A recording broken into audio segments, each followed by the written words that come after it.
Welcome new and old friends. My name is 2482, and today 42 decided to start 2023 on a scarier side.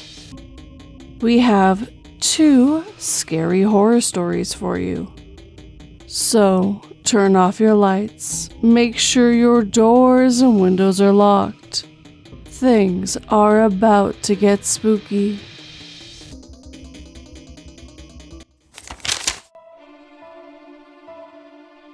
"For my third and final wish," said the mortal, "I want to be the richest man in the world."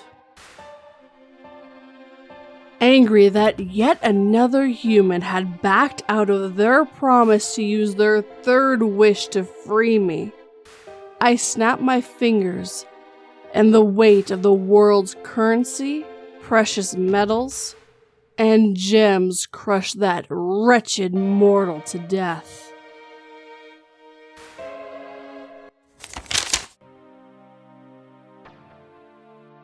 An Old Friend from a Small Town by Lilith Speaks. It had been years since Jessica returned to her hometown. 20 years had passed by so quickly when living in a big city. Nothing much has changed since she left, as if the town was suspended in time. The storefronts remain, faces change, men and women grow old. At the heart of it all, it's still the same old town. Her flight back to the city got delayed, forcing her to stay in town. It was already getting dark. She needed a place to stay until she could take her flight in the morning. Her parents had left the town years earlier, leaving their old home in the care of Jessica's younger cousin, Jason. Her old room was the only thing she looked forward to when she headed home. It was her peace of mind and a reminder of simpler times. The walls were covered in posters from her youth, perfectly preserved for her to return to once more. One poster stood out. It was the oldest poster she received from Shirley, her best friend and confidant. They had been through thick and thin together. Jessica still mourns the day she left town and bid goodbye to her dear friend. Feeling nostalgic, Jessica decided to take a walk and relive past days. She walked past the street where Shirley lived. She wanted to pay her long-lost friend a visit, for old time's sakes. However, Jessica couldn't bring herself to do so. She's afraid that Shirley might still be upset. She jumps into her car and heads for the one place in town she goes to clear her head. Near the edge of town was a bridge, the site of many of Jessica and Shirley's shenanigans.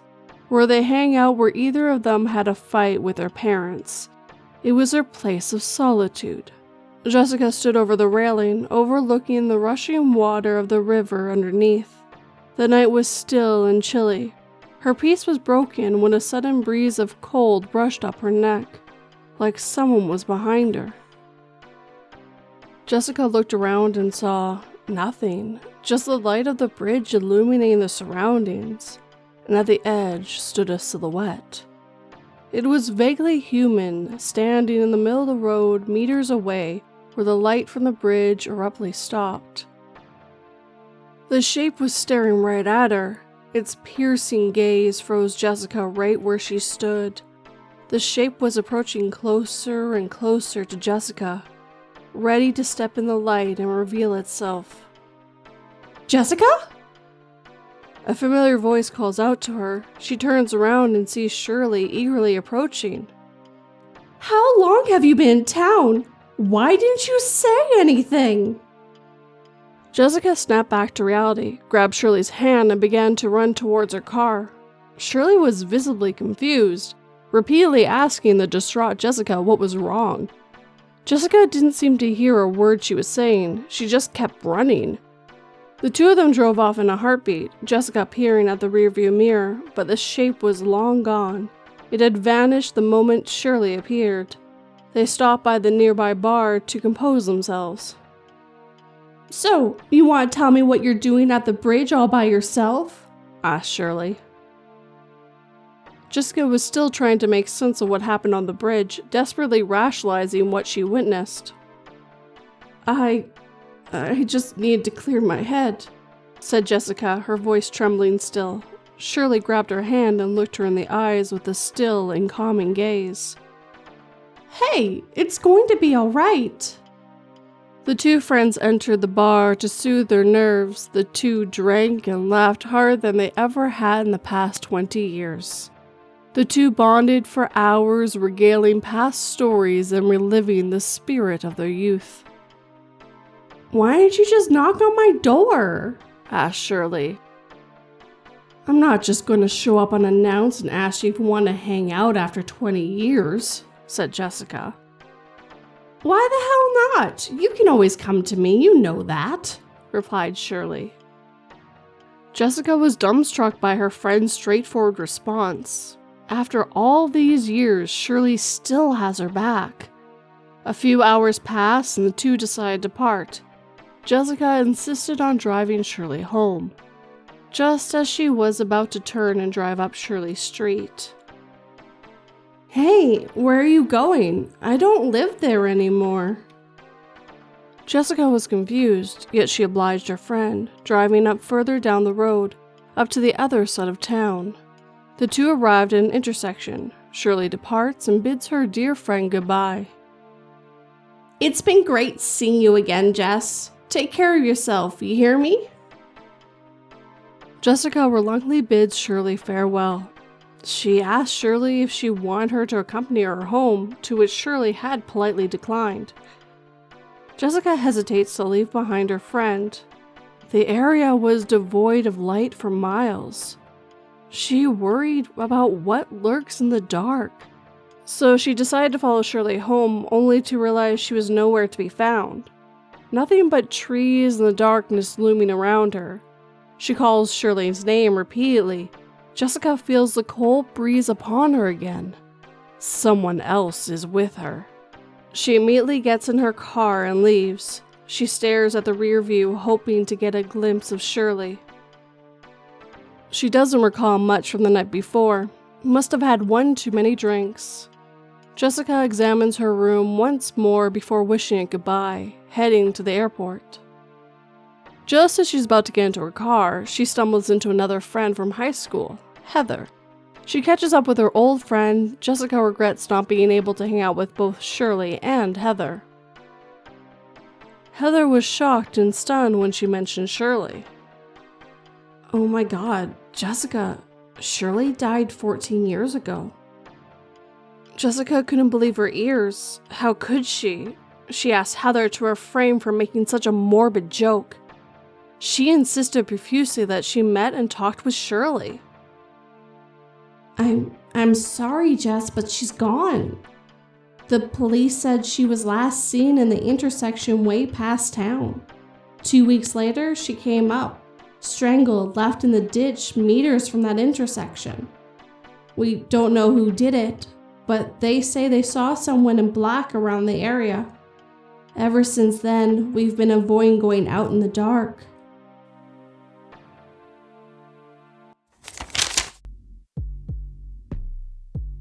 People have long known the many and varied reasons a bad idea to make any kind of deal with anyone calling themselves the devil, Beelzebub, or Satan.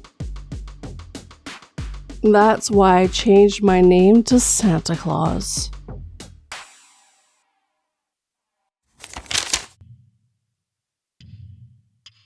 There's an old lady at the door, and I can't make her leave. By LurkaLuna. She showed up maybe at 6 p.m., perhaps a little later, but it wasn't more than an hour after my parents left that she came. Before you ask, no, I've never seen this one before. If I had, her face would be the star of each and every one of my nightmares. There's no reason for her to be here. Let me in, she keeps calling. Let me in. Her voice is like the crack of tree limbs through the autumn wind. Quiet, yet pervasive. I keep calling my mom, but she's not answering. I'm seriously starting to think about dialing 911. Consequences be damned. That old lady. I don't want to look out the peephole again, but I don't need to do that to describe her. Her face is burned into my memory. She has leathery skin that looks more cracked than wrinkled under the yellow light of the porch lamp. Her hair is long and matted with every shade of gray intermingled randomly. The old lady is so thin that her joints all stick out in an unpleasant, skeletal way. Her shallow cheeks and hollow face look much more like a skull. Maybe if it wasn't for her eyes, maybe I could tell myself there wasn't anything sinister about her. Maybe I could believe she was just some old lady, off her rocker from some dementia or whatever, and out bothering people. I mean, that happens, right? It feels like I've seen article titles about that sort of thing at least.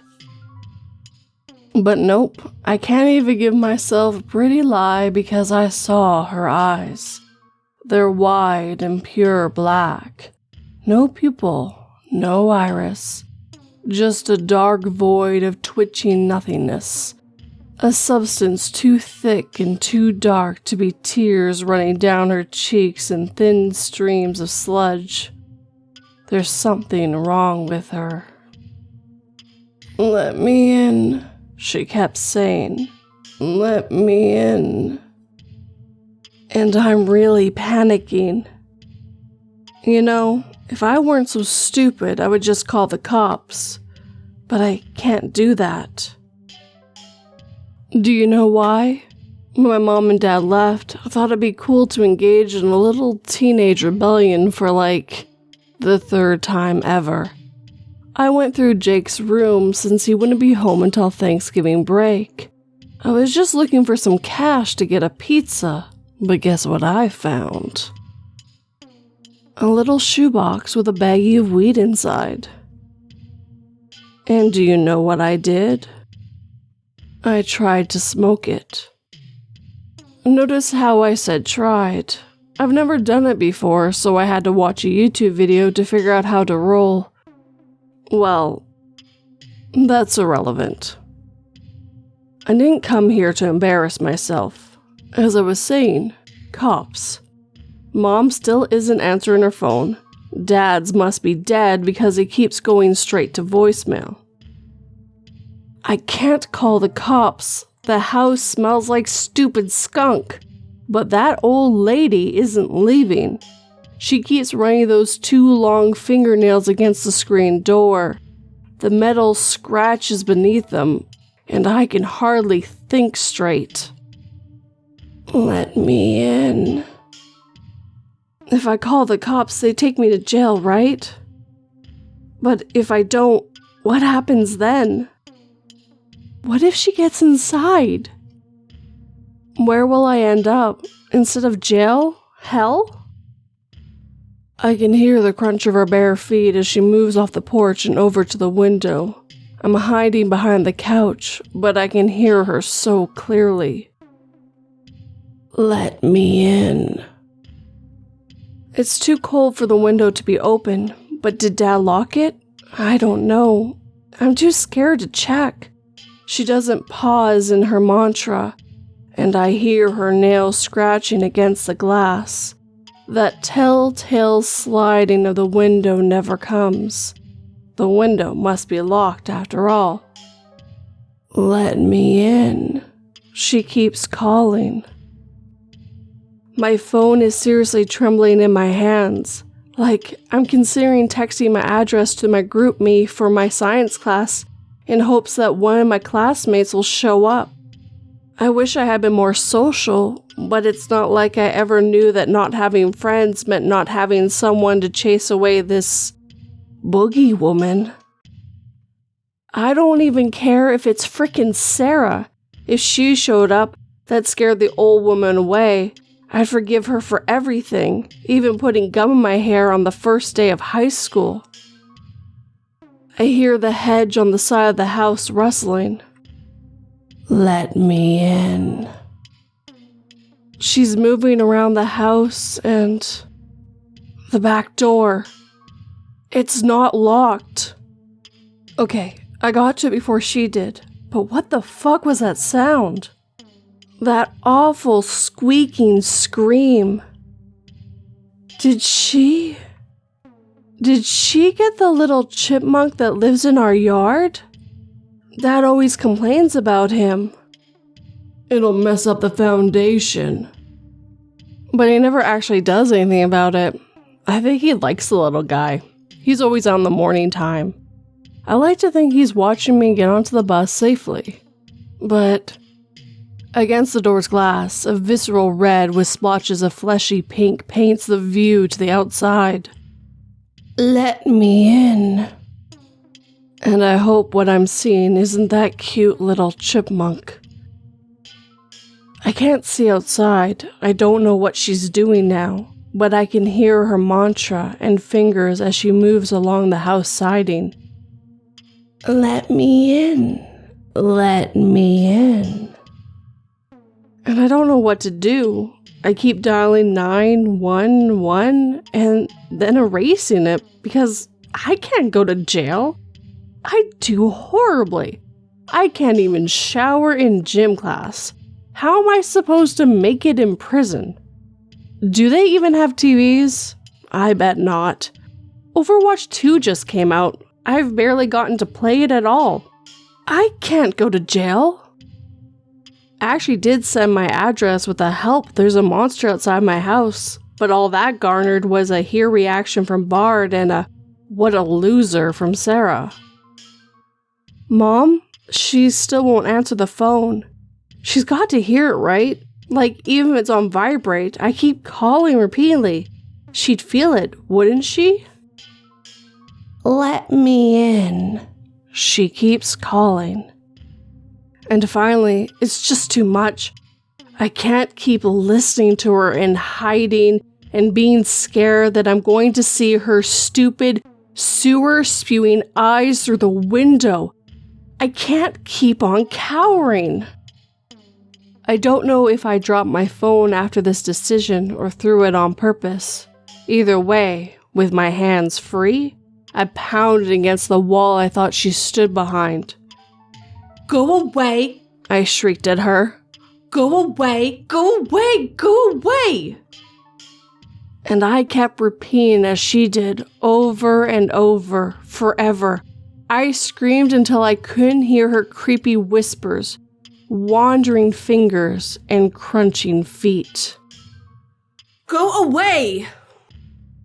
I'm unsure how long I was being on the wall, screaming at the old lady, but I didn't hear the car's engine as my parents pulled in, nor did I hear as they unlocked and entered the front door.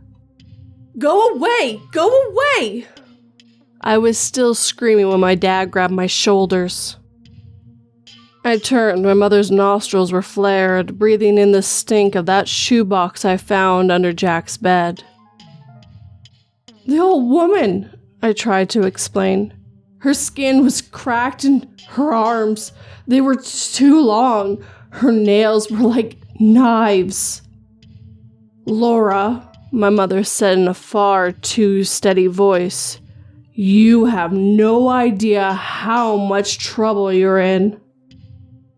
I'll spare you the detail of what came next. Threats and punishments. Lots of disappointment and anger were directed at me. Some harsh words were exchanged. And, of course, the complete denial of that old woman. That crazy drug hallucination I had. My phone was so cracked that I guess they didn't even think of taking it away, like they did everything else. But I'm glad I have it, because outside my window is a crooked shadow. I hear the crunching of crisp leaves, nails too black and too long to be entirely human, dragging themselves along the brick outside my room. And that horrible voice calling out, "Let me in, Let me in. Mom locked my door from the outside for the first time in years. She's worried that I, the girl who has to be begged to leave the house, might try to sneak out. I have no way of leaving. I can't just lay here all night listening to her fumbling with my locked window, can I? I tried screaming. I tried calling for Mom and Dad. I tried begging for help. I got told to shut up the first couple of times, then ignored. There are tears in my eyes, big, angry water droplets. Are they just going to leave me here? Serve me on a platter to that monster outside? I tried screaming go away, but it didn't work. She's still there, but I have an idea. Maybe there's a way to get her focus off me. Dad usually smokes before bed with the window open after all. All I have to do is try my parents' room, 3 windows to the left. And the old lady doesn't pause her mantra, but it grows distant as the crunching of the leaves fades to silence. For just a moment, I can close my eyes. It's so quiet that I can almost believe that the old lady was just some sort of awful hallucination. That I didn't just redirect her to my parents. The thought of sleep crossed my tired mind, melting into the safety of my dreams. Wouldn't that be nice? Then the screaming started from my parents' bedroom. It never seemed to stop. I tried getting in my room, regretting what I had said to the monster, but the lock, I could never break through it before either. Eventually, it was just my dad left, just his deep screams that cracked as if he was just a boy my age. What was she doing to them? When would it end? I buried my head in my pillow, and at some point, sleep found me. Now it's morning. Well, barely morning. I'm still locked in my room, but that's probably for the best because I can hear her voice on the other side of the door. Let me in.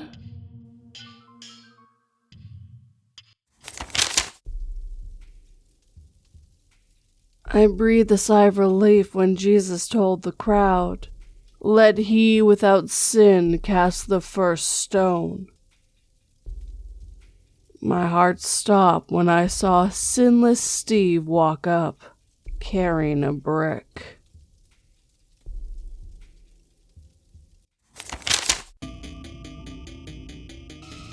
And with that, our time together is coming to an end. And as always, I would like to thank the writers who let me read their stories. Even one of them is a narrator on YouTube themselves. So, if you'd like to check them out, their links will be down below. And as always, the other links to the Reddit posts are on my website at www.242reads.com. The first one makes me wonder what that shadow is, and if anyone else saw her long-lost friend, or was she just sitting in that bar all by herself, laughing at nothing? The second makes me wonder if that girl will ever get out of that room. Is there any escape for her? Or will she find out why her parents were screaming those blood-curdling screams? Of course, if you enjoyed these stories, hit that like button and make sure it feels it.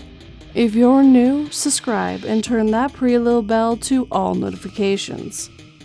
And if you'd like to help, please just share this channel/podcast with anyone who might enjoy it. It really helps. If you'd like to get early access to these audios or even a bonus story, I have Patreon and memberships that get you access to both of those for just $1 a month. And I do have merch and PayPal as well. All the links are down below and on screen. Last but never least, I would love a comment, and I'll get you that Sunday word first. On screen right now is everyone who left me a comment last week using last week's word. As always, guys, thank you so much. I really love comments. I love reading them a lot. Now, this Sunday's word is going to be easy. I'm not going to have to convince you of much, because the word is convince. So, write me a sentence down below using this word, or at me on Twitter using this word in your comment as well, and you'll be in next week's video/photo. But as always, guys, thank you for watching and listening. It really means the world to me. Sleep tight and don't let 42 bite.